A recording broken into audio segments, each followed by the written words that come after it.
Hello, in this video I'm going to show you how to restart the Samsung Galaxy XCover7 Pro.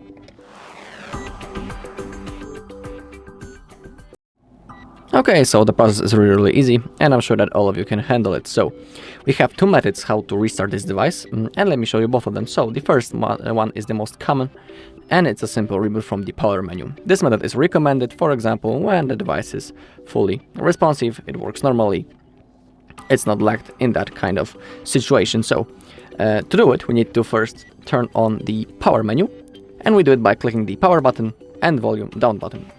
By holding. So we need to hold both of the buttons. Okay, just like that. And now all you need to do is to simply tap on restart, then tap again, then the device will be turned off, then turned on again automatically, and it will be ready to use again. But now let me show you the second method, which is called the forced restart, and it's recommended when our device is lagged, when it's not working properly, and basically when it's unresponsive, when we cannot do anything.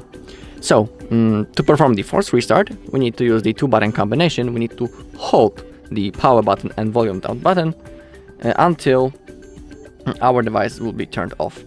So hold volume down and power button.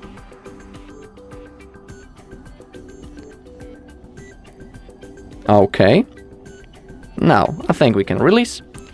As you can see, the screen went black, and now within a few seconds the Samsung logo should appear, and when it does, it means that our device has been successfully restarted, and within a few seconds after the Samsung logo appears, it will be ready to use.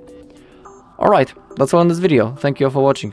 If you found this video helpful, please leave a like, comment and subscribe.